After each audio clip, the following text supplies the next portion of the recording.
Assalamu alaikum wa rahmatullahi wa barakatuh, and welcome to this next session where we are going to be discussing the Battle of Hunayn, one of the only battles to be mentioned by name in the Quran. وَيَوْمَ حُنَيْنٍ إِذْ أَعْجَبَتْكُمْ كَثْرَتُكُمْ. And the day of Hunayn, the Quran says, when you were overexcited or where you were self-amazed from your numbers. And last session we discussed something else, which is the conquest of Mecca, which is in many ways the most important chapter of the entire Seerah, because it was the culmination of all that happened before it. Let's get ourselves warmed up a little bit and ask Sean, what did we discuss last time in terms of the conquest of Mecca? We discussed different instances of when someone was like either killed or spared. Okay, yeah. By And the what Prophet did we say Sallallahu about that? What was the general rule? The general rule is that usually when someone was killed, it involved them having killed someone first. Or Let's start with treachery. what did the Prophet ﷺ declare for all people of Mecca? In general, was it a policy of execution or a policy of mercy? Well, it was overall mercy, Yeah, but with exceptions. yeah, Okay, how many names did we cover? 9. Yeah, and that's right. These are the 9 that we covered. Yeah. That there were an exception to, and what did we discover with those 9? Some of them were spared. Some of them were killed for treason or for treachery. Some of them had killed someone and were killed for that. Yeah. And then there was one instance where one of them was 2 of them. It wasn't like clear whether they were killed or not. Yeah. And that Who was are they? for, Do you remember who they are? I can't remember the names, but I remember the story. It was for blasphemy, right? Okay, well, what was their profession? What were they doing? I can't remember. Okay, no problem. Shamir, can you help him Get out? up on the. Yes, so there were two. Well done, Sean, though, and I'll put you on the spot there straight away. Yeah, Shamir. Yeah, so there were 2 servants, and they were poets or like singers. Yeah. They were female. Do you remember their names? No, I don't. But their names were Sarah and Fartana. yeah, And the hadiths related to them. We said, there are conflicting hadiths, because some of them said that one of them was spared, the other one was killed. One of them said that both of them were killed. One of them said that both of them were spared. So we couldn't say for sure exactly what happened. Okay, so we went through the general policy. Let me ask you a more difficult question then, Shamir, which is, if someone says there is a hadith, okay, which states, for example, that idhabu fa antum tulaqa, that go because you are set free, and that this hadith is in reality it's weak. What hadith did we go through last week, which also gives the general impression of forgiveness to the people of Mecca? It's a very technical question, but we did cover it. The safety given to Abu Sufyan and his household and the Kaaba, to whoever goes there safe. Exactly. That's right. Man dakhala dara, what do you call it? Abu Sufyan fahuwa amin. And this is in Sahih Muslim. And actually, there's 3 places that were sought refuge, and you weren't there last week, so I'm guessing it's general knowledge. But there were 3 places that were that the hadith mentions that you can seek refuge from. One of them is the Kaaba. One of them is the house of Abu Sufyan, and the third one I forget which one it is myself. I can't. His own house, and the third one was in their own house. So if someone, because this is I've seen this more in the Arab world than I have in the English world, people attack the notion that the Prophet ﷺ, when he went into Mecca, that he forgave everyone. So they'll look at the hadith of what do you call it, idhabu fa antum tulaqa, and they will say that hadith is weak, therefore such a policy didn't really exist. So then to attack hadith with hadith, that's the hadith that you would use to show that in fact there was a policy, because that hadith is Sahih Muslim. So now that Mecca had been conquered, okay, and they had been stationed in Mecca now for a long time, praying, and obviously you can imagine how happy they would be, how excited they would be. It's a great victory for the Muslims. It's the greatest victory really that's happened so far. And they're consolidating their forces. But we remember that there is a hostile tribe, the tribe of Thaqif, okay, and also their friends and allies, Hawazin and Qais. These tribes, which were very hostile to the Muslim people, wanted to engage with the Muslims and attack them and kill them. They were not going to submit and capitulate to the expansion of the Muslim people immediately. And so this is resistance from these particular tribes. And then you had this individual called Malik ibn Auf, and he decided, yes, we are going to fight the Muslims, and he's going to bring with them the children and the women with them and so on. And the reason why they want to do that is just as a means of encouraging them. Sometimes there's a question like, if you're going to fight, if you have a woman there, will it help you or not help you as a man? And I've spoken to many different fighters about this, and the general consensus is that it doesn't actually help them. They consider it to be like a liability and stuff. They say, well, perform in front of my children. It's because they lose. It's very humiliating. Or they just feel like their mind is in two places at once. But these guys obviously thought it will help them if they have their family there, because how could they dare lose in front of their kids, wife and kids and so on? It's an interesting method, psychological method. It's motivational. You see what you're going to lose because, make you fight harder. Yeah. If you know what you're going to lose. You can see it from that perspective, but you can also see it from the perspective of, well, if something happens to them, like remember they're in an open field now, so your attention is going to be divided. So strategically, it could be a problem. It depends on how they've managed it. Of course, the Muslims were not known for killing women and children, although there was a very famous incident in Fath Mecca itself, which we discussed. I think, I'm not sure if you remember any of the people here, but we spoke about the incident of Khalid bin Walid when he killed some people, and then the Prophet ﷺ, he disavowed what he said, and he said, "Ana bari'un mimma sana'ahu Khalid," that I am absolved from what Khalid has done, and which actually is an evidence that killing the innocents is prohibited in Islam. One of many evidences. There's also an unspoken kind of code. Amongst this. I mean, if you go back to when Alexander beat Darius, they brought his mother and sister, Darius's mother and sisters, in front of Alexander, and he, instead of doing something that was unbecoming, he said, "You are my mother and these are my sisters." So there is kind of an honor code between soldiers and military generals. So. Yeah, absolutely. It could be said. So what happened was that now you had a big Muslim contingent. You had 12,000 people, and that they would leave with the Prophet ﷺ, and they would arrive at Hunayn. What Malik did, because now he's fighting for his life and his honor and his tribe and all that kind of thing, is he hid the troops at Hunayn, and what they did is that they used the archers at the back to surprise the Muslims. And actually, they ambushed the Muslims in the beginning, which is unusual because you'd think that with the bigger numbers, that the Muslims will be able to completely run through the opponent. Because look what they've done with 300 people, look what they've done with 1,000 people, look what they've done. You've got 12,000 of them here, and they're coming into an area, and in fact, the opponent is already starting to ambush them because they've got nothing to lose. But also, as the Quran mentions, إِذْ أَعْجَبَتْكُمْ كَثْرَتُكُمْ وَيَوْمَ حُنَيْنٍ إِذْ أَعْجَبَتْكُمْ كَثْرَتُكُمْ, that on the day of Hunayn, where you became self-amazed or self-conceited due to your numbers. Which brings us to a discussion about complacency. Because complacency, if you see where it's defined, usually in the dictionaries, is something like not being aware of the harms that can come one's way.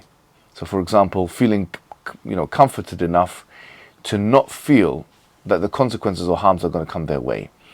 Now, there are different definitions in different dictionaries, but that's the gist of what complacency is. Interestingly, there isn't that much, there aren't that much studies in psychology about complacency. I haven't seen, I've tried to look at them. There are a few of them though. And I find it interesting that complacency as a, if you want to call it a state, I wouldn't call it an emotion necessarily, but complacency as a state is quite similar to contentment. Just like ambition is quite similar to greed. Now, let me unpack that for a second, right? If I were to ask you a question, what is the difference between ambition and greed? This is an open question. You don't need to have any knowledge here. Think about it. What is it? Because if I say, what is ambition? Ambition is, in Arabic, they call it alu al-himma, for example. Alu al-himma or himma. Greed is tama. What is the difference? Yes. An ambition may be something that's more outward towards the community, and greed is more maybe self-directed in terms of what you want to achieve. But can you not have ambition that relates only just to yourself, but doesn't, not to sound like a full-on liberal here, but doesn't harm the community? So, for example, if you were to say, I want to go to the gym, I have ambition to bench press 200 kilograms, would that be a greedy thing, or would that be ambition? That would be ambition. Okay, so it's not really a community thing. You're not benefiting necessarily. You could argue that. So you could think of it as two circles. You've got ambition, you've got greed, and there's an overlap. There's a huge overlap. So my question, because this is the reason why I bring ambition and greed, discussion of those two things, is because we'll soon talk about the difference between contentment and complacency. Contentment and complacency are similar, just like greed and ambition are similar. But the reason why I'm bringing them to you is because I want to see what the difference is. There's a very famous scene in one of the films that I saw on YouTube where there's a guy. Greed is good. He's saying greed is good. DiCaprio. The film's called Wall Street. Wall Street. And the guy, and he's saying greed is good and this and that and greed. Greed, what he means to say is ambition is good. Now, if you say greed is good, there's some truth in that statement. There is some truth in that statement, because if everyone became complacent, that wouldn't be good. But I would put to you that, look, and maybe just to answer the question, the main Islamic difference between greed and ambition relates to rights. So if I want to be as ambitious as I want to, I can be as ambitious as I want to, memorize this, get this money, do that. So long as I'm not taking someone's rights in so doing, I'm not greedy. No one can accuse me of greed. And the Sheikh was telling us a beautiful athar of Umar ibn Abdul Aziz. Inna li nafsin tawaqa, is it? How does it go, Sheikh? إن لي نفس تواقة فتاقت نفسي إلى الإمارة. So he became the Emir of Medina. So to translate that bit first. Yeah, so I'm a person of ambition. Yeah. So at the beginning I wanted to become an Emir, the head of Medina. So Allah Azza wa Jal granted me that.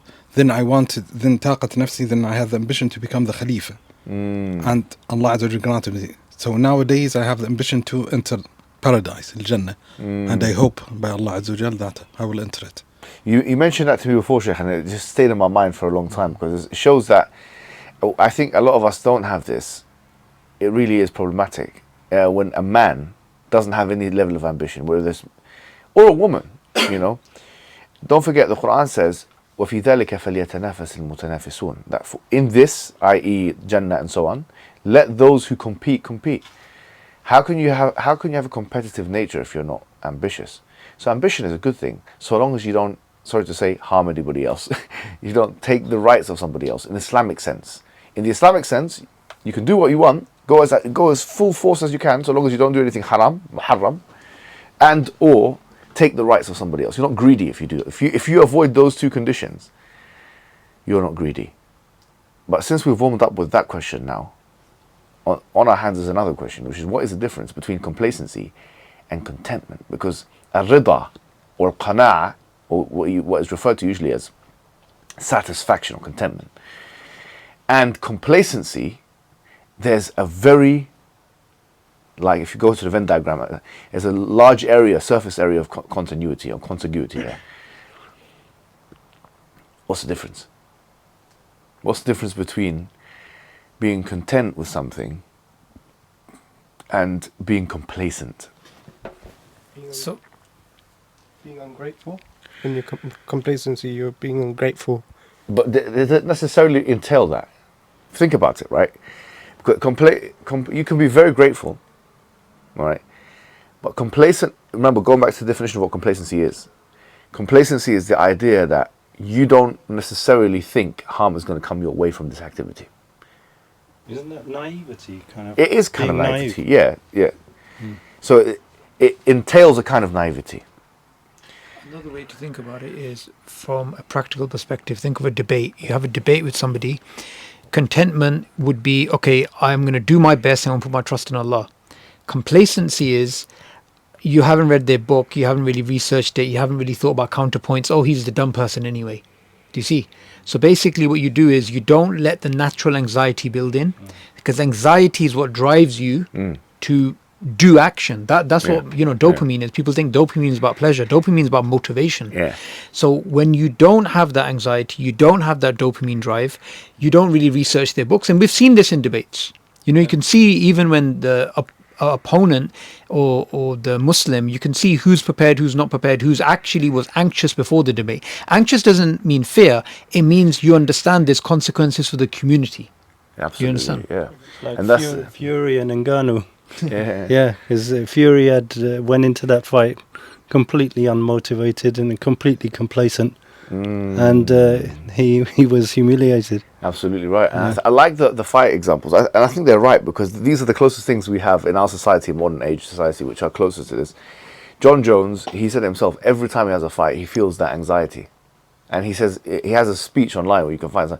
He says, whenever I feel that anxiety, I try and channel it. It's a good thing. If you don't feel that, if you feel zero anxiety, then you become complacent.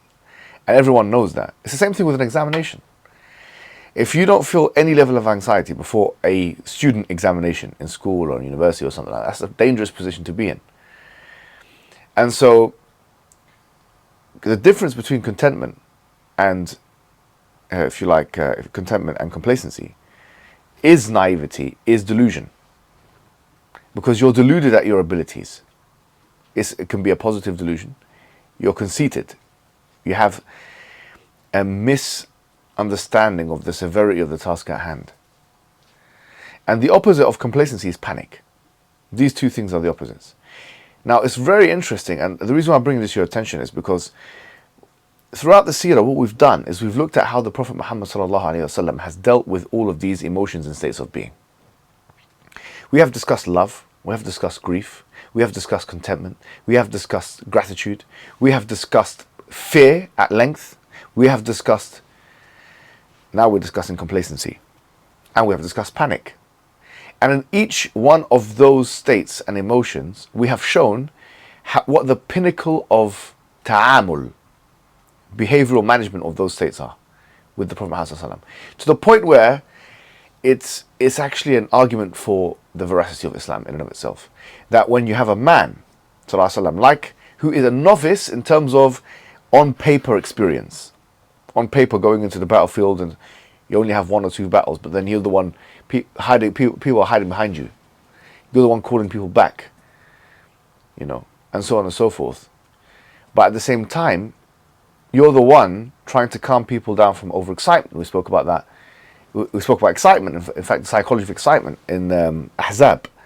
And now we have here complacency. He knows it's the emotional intelligence, so-called, even though the concept is something people attack nowadays. Even Jordan Peterson said there's no such thing as emotional intelligence. I'm not saying it's some IQ test that you're going to take, like a Mensa IQ test, necessarily. But what I'm saying is the idea of understanding mental states is certainly something which is applicable to the human experience. Whether or not you want to take Daniel Goleman's framework or not. That the Prophet Muhammad ﷺ has shown the perfect way of dealing with each of those states.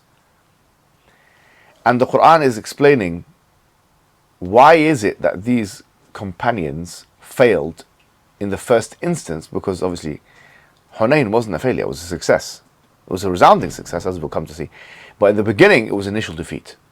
They were getting overwhelmed by the opponent.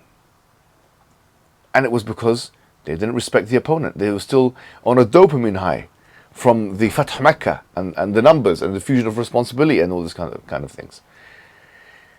So it shows you that really what we want is homeostasis. We don't want to be too excited.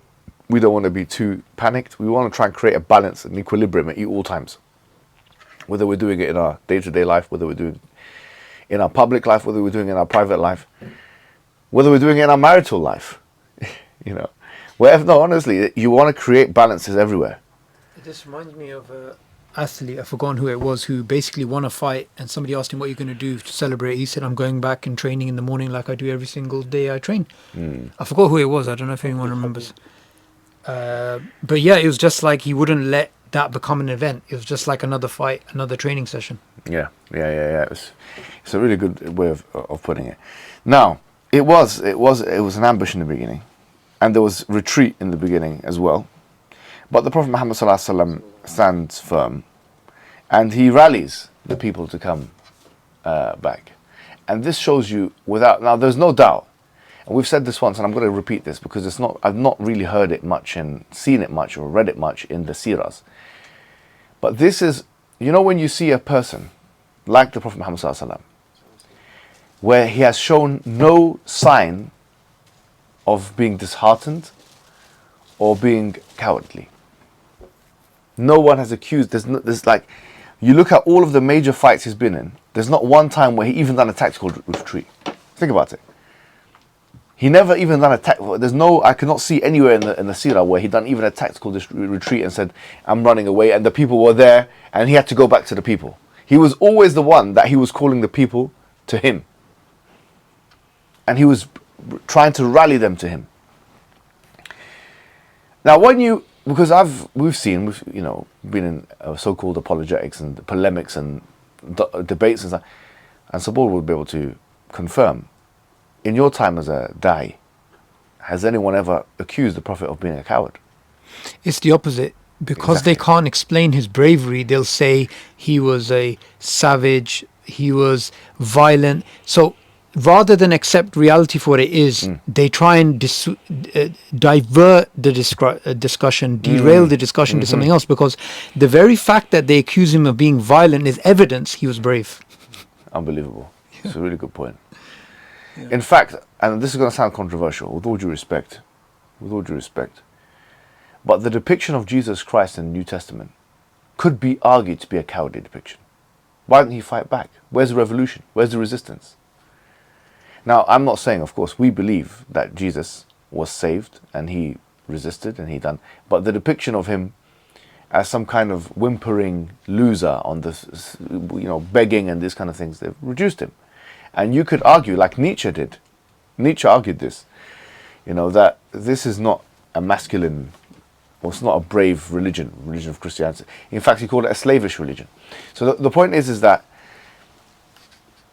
with all due respect, no one's in a position, whether it's outside Sunni groups, who believe that Umar ibn al-Khattab went into the house, for example, and attacked Fatima, the daughter of the Prophet, and Ali ibn Abi Talib was standing there watching, as he's doing. You see, whenever they try to avert the reality, the historical reality, they always end up humiliating their protagonists. Yeah. And in fact, all their protagonists, whether it's Jesus Christ, which we believe is a true prophet and would never have even an ounce of cowardice in him, is one of the bravest men who ever lived. But the depiction of Jesus Christ in the New Testament, or the depiction of Ali ibn Abi Talib in the Shia texts, or the depiction of, name whoever you like, it's actually, you can make an argument for cowardice. You can make an argument each time for cowardice. You can say what you like about the Prophet ﷺ, but you cannot make an argument for cowardice because there's no evidence of any kind of retreat. And that itself is an evidence for the veracity of Islam. We follow a man who never backed down. According to our texts, he never backed down. He never backed down. And it's just so consistent, this theme. And imagine, he's now probably, 50-something? I don't know how old he is. But he's not a 20-something-year-old man. He's not a 30-something-year-old man. He's in his 50s. Mature. 50s, subhanAllah. So he's probably swinging the sword against people that are in their 30s and 20s and 40s. So this is... just to let you know, in that will never happen. I mean, the only time that in a fight setting where you can get physical with someone your age like this, they would never allow it. For example, in George Foreman, he's the oldest, I think, heavyweight champion in boxing as ever. How old was he? I think 53 or something. He beat Michael Mora, and yeah, he was. So you got general trivia, so that's how it comes to you.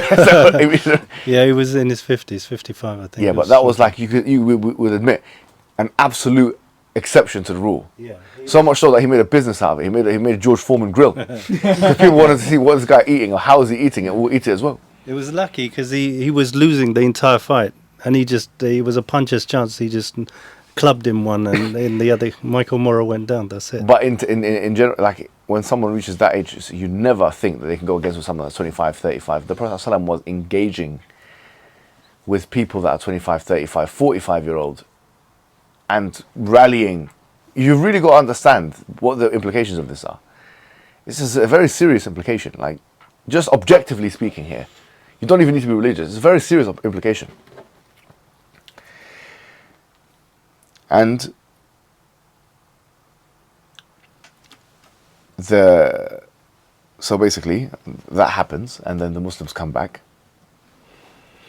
and all of them, the Ansar, the close ones to the Prophet, all of those ones come back to the Prophet Muhammad sallallahu alaihi wasallam, because that's the group. The strongest group are the ones going to be that you started off with, the core group. So it's not about the numbers, it's about the quality, really. I mean, it is about the numbers to some extent, but if you have 12,000 people and not all of them are that invested. I was reading that, what's that guy called that wrote about Palestine? The very famous book, Rashid. Yeah, what's the name of the book? Khalidi, 100 years of Palestine. Yeah, Rashid Khalidi, yeah. And he said something about, the early wars in 1948. And he was saying that in the 1948, you had all these countries, including the Egyptians, you had the Jordanians, you had the Syrians and so on. And they were writing in their diary entries, I remember reading this in his book, that they were fighting on the front lines, but their hearts weren't back in their country. If you consider the situation with Israel today, for example, if we're honest about it, who has ever encroached into what is referred to as Israel proper? Egypt didn't do that. Well, their greatest victory from 1948 until now has been 1973, and that was in the Sinai Peninsula. That was retrieving the Sinai, and they didn't even retrieve all of it. They retrieved a part of it, and then they went back to the negotiating table. Because, yes, their hearts were in it. Definitely their performance was better than 1967. It was no performance. They didn't even fight. But in 1948 is much better. And the reason why is because their hearts were into the conflict. You could have literally a tenth of an army, but their hearts are in the conflict would be better than 10 times as much, but their hearts are not in the conflict. That's the reality of the situation. So even though you had 12,000 people, these are new Muslims. Some of them are just probably social Muslims, starting to وَلَمَّا يَدْخُلُ الْإِيمَانُ فِي قُلُوبِهِمْ وَفِي قُلُوبِكُمْ. As Allah says in the Quran, that some of them say that we have believed, and not all of them have believed because the Iman has not come into their hearts yet. So they're Muslims, but they're not true believers. The quality of these people are not the same as the quality of the original. And when the original force came in, the task force, that's when the situation started to change. Which means that we do need to focus on small groups of people like we've done here, as the brothers. And we all talk, and iron sharpens iron and stuff like that. Having 10, 15, 20 people that then go into the environment sometimes can be better than having 2, 3,000, 2 million people. And then they're all just watching it and frivolously and not involved. So there's a whole thing here, and there's a lot of ayat in the Quran that say كم من فئة قليلة غلبت فئة كثيرة, for example, that how many small groups defeat large groups with the permission of Allah. It's the importance of groups. Remember the hadith, but there's a narration. This is after the death of Prophet ﷺ, that Umar ibn Khattab, he was in a room with a group of the companions. And so he asked them, there's something to the effect of, if you had 100 of, is it 100, yeah? If you had a house, what would you wish it to be filled with? Yeah. So someone says, I wish it could be filled with gold so I could give it all in sadaqah and stuff like that. And they all start saying things like this and whatnot. And Umar ibn Khattab, he doesn't like really approve of any of these answers, and he says that if I could fill this room with anything, I would fill it with men like Abu Ubaidah ibn Jarrah, because that's a man who can go and do things, get things done. He's going to go to places, open lands, all that kind of thing. So it's the importance of of personalities and characters. Men, yeah. Yeah. Absolutely right about that. So the outcome was that you had 6,000 captives, 24,000 camels, over 40,000 sheep, and 4,000 silver ounces captured. That's a good result, a fantastic result. So these other the defeated troops went back to Taif, as you can see in the summary. And then there was the siege of Taif. Now the siege of Taif is mentioned in some of the books as a ghazwa in its own right. But really and truly, it wasn't really a ghazwa in the sense that there was fighting and it was... I mean, these are technical points, and I'll leave it to the people of Seerah, but you could call it a siege. And the vanguard battalion was led by Khalid ibn Walid. Now Khalid is starting to, as you saw, he has a lot of saraya that he's getting involved in now. And the Prophet ﷺ is putting him as the leader and the general of these saraya. Because we've seen the talent in this man, and so we want to see how he performs on the pitch.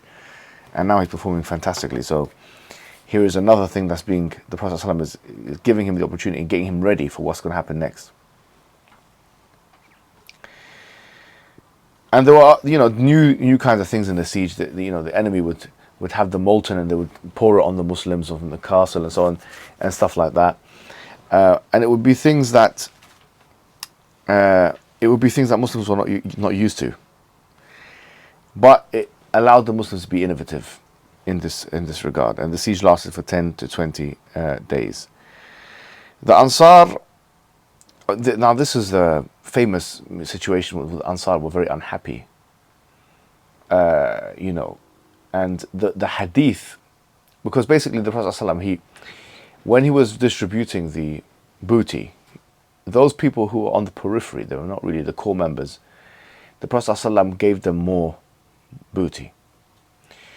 And the Ansar were very upset with that, because they thought like, okay, well, we were there from the beginning, and so on and so forth.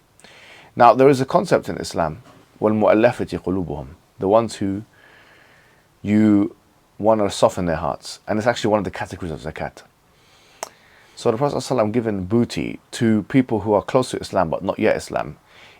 It shows you that, let's say for example, in a society that we live in today, you have groups of people who are not necessarily Muslims, but who are sympathetic to Muslims. That could it be said that there could be some provision? I'm not saying necessarily zakat provision, but some kind of behavior that we, as the Muslims, have towards these groups to show them our appreciation for what they're doing, in order to bring them into the fold of Islam. If we genuinely believe that if we do this behavior with them, that it will genuinely bring them into the fold of Islam. Unfortunately, I think we're a little bit immature with these strategies, I like a lot of people come into Islam, and then within the first year, everyone wants them to be like, a student of knowledge. And so they start attacking them and start, do this and do that. And then the person leaves Islam, and they leave all the people that they bring to Islam with them. But this is undoubtedly something which is against the maqasid of Sharia. You have to be very careful with people who are new Muslims, just as you have to be careful with those people who are sympathetic to Islam. Because really and truly, if we really want the expansion of Islam, you have to bite your tongue a little bit. Like for example, there are some people that are very antithetical towards certain movements. So if people come from those movements into Islam, people will still have a bad taste in their mouth because of these people. So for example, some people will have a problem with people from the Red Pill movement becoming Muslim. And we've seen some of that. And so when the protagonists of those movements come into Islam, we are attacking them immediately, even though they might not have even a masjid that they live next to, let alone people that they see who are Muslims and students on a daily basis because they're in prison or whatever it may be. Likewise, it could be a feminist. It could be a feminist that has tendencies. She's lived all her life as a feminist. Now she comes to Islam, you expect a 180-degree transformation. Even if it takes 5 years, 10 years, it's a long game with these people. And if you go too hard and too harsh with those people, you have no idea what damage you are actually causing. Because you have to admit, these people can access people you will never access. You have to admit this. For example, if a feminist comes into Islam, Sinead O'Connor or whoever it may be, or someone, yeah, Allah yarhamha and may Allah forgive her. So, whoever comes into Islam, and in the first year they're still doing things which are very, very questionable, or whatever. But then there's so much attack from the community. For example, now if there's so much attack from the community, now let's say she can't handle this attack, so she leaves the religion of Islam. Her demographic, I guarantee you, will not listen to you. They're about 100% more likely to listen to her than they are to listen to you. Young women, white women, Irish women, whoever it may be. You cannot compete with her demographic. You cannot compete. Her ability to convince her people is much higher than your ability to convince your people. So people need to be very careful with this matter. You imagine there is a whole category of zakat that is given to people who are not even Muslim yet. And by the way, al-mu'allafati qulubuhum, they're not even Muslim yet. They're just sympathetic to Islam. You're giving them gifts, you're giving them zakat, you're giving them one of the pillars of Islam so that they can become more sympathetic to Islam. Some could argue, well, this is some kind of, bribery or something like this. So no, it's a gift. This is a gift. We give them a gift because we see that these people are very honorable towards us, and it's honorable to be honorable to the honorable. It's generous to be generous with the generous. It's respectful to be respectful to the respectful. And so there's nothing right. And even the Quran mentions about in dawah in general, وَاصْبِرْ عَلَى مَا يَقُولُونَ وَهَجُرْهُمْ هَجْرًا جَمِيلًا. Even for those who criticize Islam, it says have patience with what they say and do hajr of them. Leave them in a beautiful way. Hajran jamila. So I think what we can see from the way the Prophet ﷺ reacted with the different tribes. I mean, what he could have done is to annihilate everyone. Remember his experience in Taif. He could have said, look, what are you talking about? You guys have done this, you tried to attack us, you done whatever, you ambushed us, so many of us died. Khalas, we're going to kill you all. He didn't actually, by the way, the outcome of this battle was not that he killed everyone. The outcome of this battle was that those people, obviously some of them were imprisoned, in prisoners of war and so on, and we discussed that. But the outcome of this battle was that he gave them an opportunity to have their possessions back, and their land back, everything back, so long as they become Muslim. It's up to you. We're not saying you have to become Muslim, but if you do, you get everything back. You're a prisoner. You just tried to kill us. You have no rights. You are throwing arrows at us. You killed our men. Someone will say, oh, look at us. It seems to be coercive. No, what do you mean? You are just killing us. You're lucky you're not dead, actually. That's what you're lucky. But because it shows you, once again, the magnanimous nature of the Prophet Muhammad ﷺ. And it shows you how he's not an ego-driven man. And I don't know, Sheikh, is I'dal ya Muhammad, is it in this one? Is the guy that says I'dal ya Muhammad? Yeah. And another thing that I was looking at, there was a guy, as the war booty was being distributed, and he said to the Prophet Muhammad ﷺ, he said, I'dal ya Muhammad. He said, be just, O Muhammad, in your distribution of the ghanaim, of the war booty. And subhanAllah, the Prophet ﷺ, he said, if I'm not going to be just, then who's going to be just? What do you mean, be just? Now, as soon as Umar ibn Khattab heard this, he said, let me finish this guy, man. He said, that's it. He is a munafiq. Actually, he is a munafiq. How can anyone say, I'adil ya Muhammad? How can anyone say, be just to the one you consider that Jibreel is speaking to him and is communicating? But it's so amazing how the Prophet responded. Because you can see, if he was an ego-driven man, what is referred to in the books of narcissism as narcissistic rage would have happened. What do you mean, take the sword out, cut his head off, whatever, finished. You see the army behind me, I've got 12,000 people who have just overtaken the whole of the Arabian Peninsula. You're telling me to Adil? This is the behavior, I feel like if I was in the position of the Prophet, I would have killed this man. You know what I mean? I would have said, what do you mean? I would have put him in the square, put him on his knees, and everyone watching, and I'll start slapping him in front of everyone. Say, Adil what? Adil. Hada adli. And then I would have hit him. But you see, no, honestly, because it makes me angry thinking about that. Actually, what do you mean, Adli Muhammad? Who are you? Do you know what I mean? Like, it's a very disrespectful man. But what was interesting was the Prophet ﷺ, how he responded to Umar. And I think there is a bab in Bukhari, like an actual chapter heading, that why the Prophet ﷺ did not kill the Khawarij. And he calls this man the Khawarij because he was the forefather of all the Khawarij, because there's another hadith that says that from this man's lineage will come all the Khawarij, or basically the people that will end up being pseudo-Kharijites. That the Prophet ﷺ did not kill him لِلتَأَلُّفِ, in order to create unity. But what is meant by that is the Prophet ﷺ said حَتَّى لَا يَقُولُوا أَنَّ مُحَمَّدًا يَقْتُلُ أَصْحَابَهُ, that Muhammad ﷺ kills his friends. The reason why we're doing this is because the people cannot think that Muhammad ﷺ, where people have a membership to Islam, that is legitimate for you to be killed. Even though, to be honest with you, he's actually relinquished his membership to Islam. Just a point to add to this is so important. Yeah. People can't see the nuances. Yeah. And the Prophet ﷺ knew to the outside world, you can't explain this nuance of this or that. Yes. So it's just about the PR picture. Exactly. So it's the lesser of two evils. It's a very sophisticated way of thinking. Yes. You know, sometimes, just as an example, say there's someone from a Batil sect and they're debating someone else who's a total kafir. You sometimes have to remain silent. You have to sometimes remain silent. So if there's a situation where there's a Muslim that you disagree with and they're debating someone who's a total kafir, even if you disagree with that Muslim and there's small nuance points in Aqidah or whatever, it's best you shut your mouth for the sake of for the sake of the people. Yeah. Absolutely right. And so it's basically, you got to think about it's not just thinking about what people will say, is how people will spin this. And this is a lesson I had to learn recently, actually. No, honestly, I'm being open with you.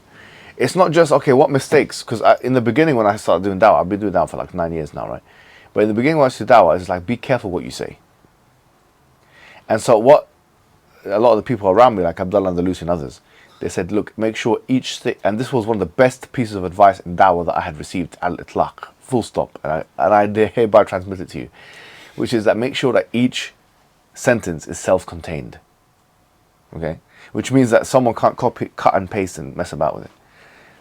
Yeah? Make sure that, and that I've honestly tried my best to do that. And that's why the right wing have had a very hard time.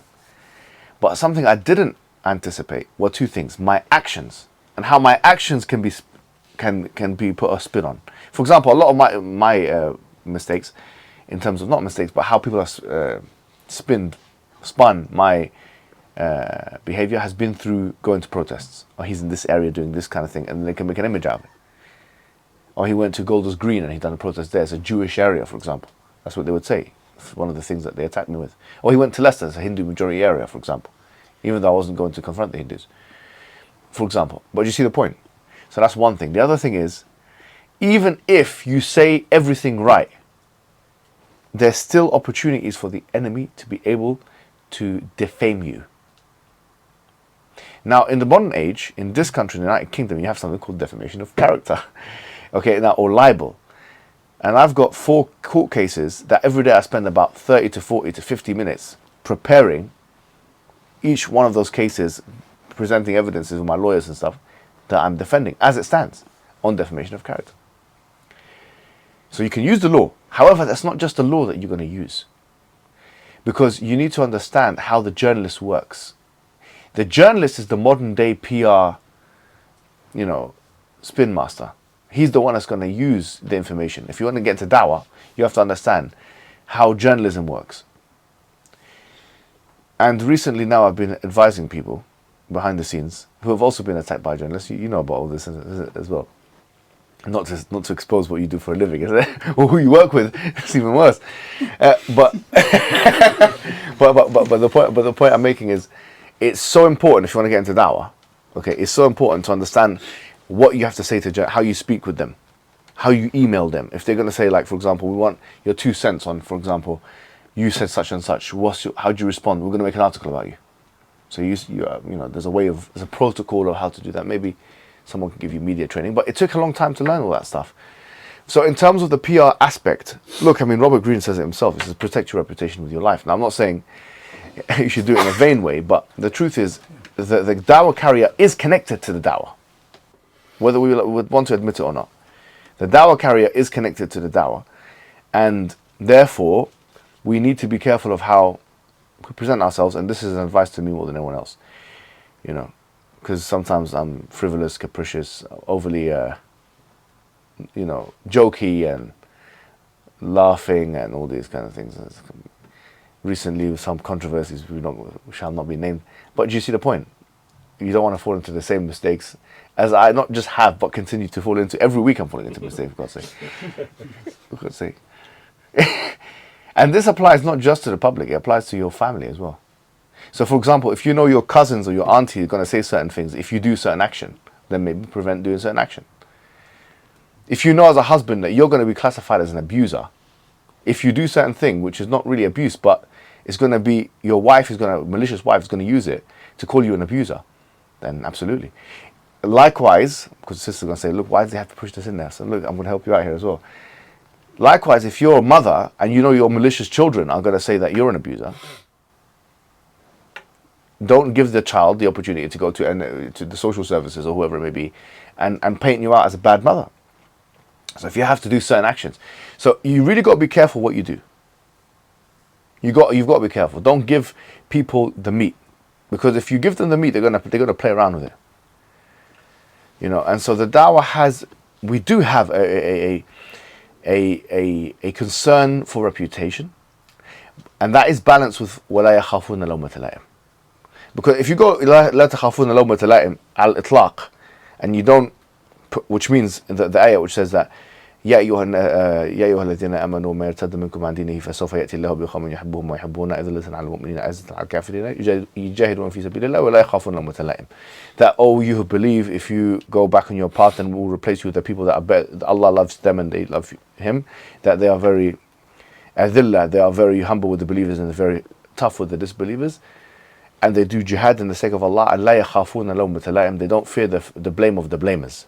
So a lot of people say, أنا لا أخاف لومة لائم. I don't care about the blame of the blamers. Of course you do. Of course you do to some extent. لا يخافون لومة لائم means في الله, in what you say about Allah. Al-itlaq, it can't be. Okay, what do you mean?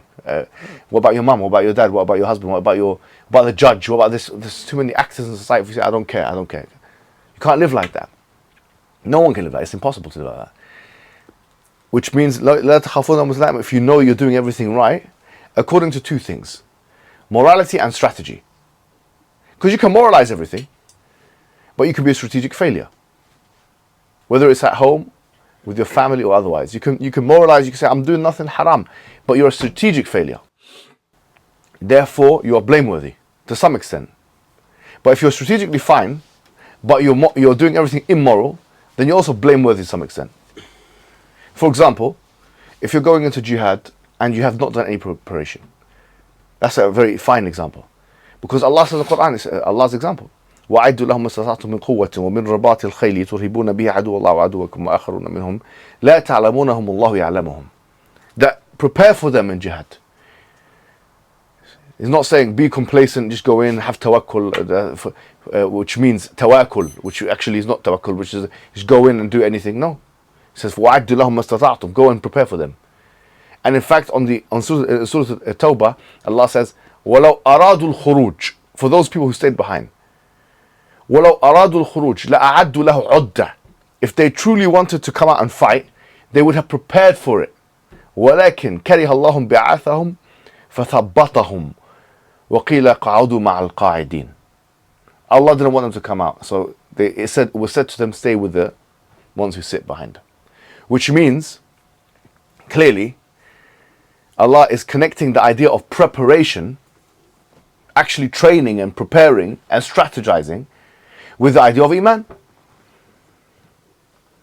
But if you do just only training and you think that's what's going to be what makes you successful, then you're obviously a failure as well, actually. So I don't want to speak too much about that, but Hunayn was an important topic that we covered. And in the next session, we will be concluding the Seerah. I hope you've enjoyed it as much as I have. Wassalamu alaikum wa rahmatullahi wa barakatuh.